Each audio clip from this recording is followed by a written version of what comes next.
ఆంధ్ర ఉమ్మడిగా వాళ్ళు ఇక్కడి నుంచి వెళ్ళినటువంటి ఎల్లా కృష్ణ, ఎల్లా సుచిత్ర మంచి ప్రముఖ పాత్ర వహించారు. వాళ్ళందరికీ కూడా అభినందన తెలియజేస్తా ఉన్నాను.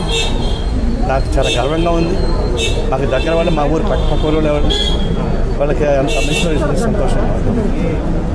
ఒకవైపు ఈ కరోనా మహమ్మారిని ఎదుర్కొనేటువంటి సైన్స్ వస్తూ ఉంది, మరోవైపు దేవుళ్ళ నుంచి కొట్లాడుకునే సైన్స్ చేస్తాం.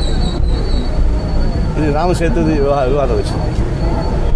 రాజశేఖర్ వివాదం వస్తే దాన్ని ఓట్ల కోసం ట్రై చేస్తున్నారు. ఎవరికి వాళ్ళు బోట్లు పెట్టుకొని, చంద్రబాబు నాయుడు ఒక బొట్టు పెట్టుకుంటాడు, విజయసాయి ఒక బొట్టు పెట్టుకుంటాడు, ముఖ్యమంత్రి ఒక బొట్టు పెట్టుకుంటాడు. అసలు బొట్టు పెట్టుకుని బీజేపీ వాడు. బొట్లకి పేటెంట్ బీజేపీ వాళ్ళే. మీరు ఏం గొడవ చేసినా వాళ్ళకి ఉపయోగపడుతుంది. దయచేసి దాన్ని ఈ కమ్యూనిటీ చేయబాకండి. పాలిటిక్స్ మన ఆంధ్ర రాష్ట్రం ఇప్పుడు దాకా మతోన్మాద రాజకీయాలు లేవు. ఇప్పుడు మళ్ళీ మతాన్ని సృష్టించేటువంటి ప్రమాదం తెచ్చిపెడతా ఉంటే దీన్ని ప్రతిపక్ష నాయకుడు, ముఖ్యమంత్రి ఇద్దరు కలిసి ప్రయోగం చేస్తుంటే మిగతాకి గిట్టుబాటు కాదు. మళ్ళా చెప్తున్నా, దీన్ని ప్రయోగం చేస్తే టీడీపీకి కానీ వైసీపీకి కానీ గిట్టుబాటు కాదు, మళ్ళీ బీజేపీకే గిట్టుబాటు అవుతుంది. దాని జోలికి పోబాకని చెప్తున్నాను. మీ శక్తి సందర్శించండి. ఢిల్లీలో ఇప్పుడు 30 రోజులు దాటిపోయింది రైతుల ఆందోళన. వాళ్ళకి సహకరించండి. ఉద్దేశపూర్వకంగా బీజేపీ, ఆర్ఎస్ఎస్ వాళ్ళు ఢిల్లీ ఘటనల్ని దయచేసి దాన్ని ఈ కమ్యూనిటీ చేయబాకండి. పాలిటిక్స్ మన ఆంధ్ర రాష్ట్రం ఇప్పుడు దాకా మతోన్మాద రాజకీయాలు లేవు.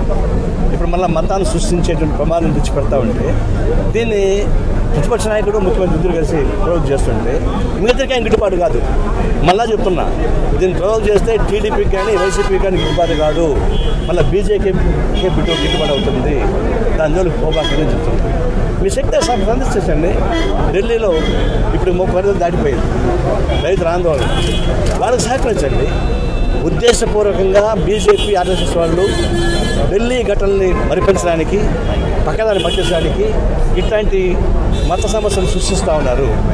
కుట్టినమ్మ కుదుట్లో ఉంటే అర్చన గయాన్ని పోయి కుట్టింది వాళ్ళు అర్చన విడుద్దు చెరుకు వచ్చేది వాళ్ళకి రాష్ట్రం నాశనం అయిపోతుంది. దయచేసి చెప్తున్నాను, ఇట్లాంటి కమ్యూనల్ పాలిటిక్స్ని ఎట్టి పరిస్థితుల్లో ఎవరు కానీ సహకరించకూడదు. ఇది కేవలం కృత్రిమంగా తల్లబగలు ఉంటారు. బొమ్మకి తగలపోతే ఇంత గందరగోళమా? రైతులు ఆత్మహత్య చనిపోతున్నారు. ఢిల్లీ చుట్టుపక్కల రైతులు ఆత్మహత్యలు కాదు, ఆకలితో చనిపోతున్నారు. చనిపోయేటువంటి వాళ్ళు మీకు దయలేదు, కానీ బొమ్మల పైన ఉందా మీకు? ఏమైనా సిగ్గుందా కొంచెం అన్నా? రాత్రి పైన ఉన్నంత ప్రేమ ప్రజల పైన ఉన్నదా? దేశం మొత్తం అల్లకొల్లం అయిపోతుంది. అడిగోళ్ళకి పోరా? ఇక్కడ ముఖ్యమంత్రి కానీ ప్రతిపక్ష నాయకుడు చంద్రబాబు నాయుడు కానీ ఎందుకు ఢిల్లీకి పోయి వాళ్ళని పలకరించరు? 7 నిమిషాలు తిప్పుకుంటూ ఉన్నారు. ఇది కాలక్షేపం, ప్రజలు మోసం చేయడం, దగా చేస్తారు. దాన్ని మేము తీవ్రంగా ఖండిస్తున్నాం.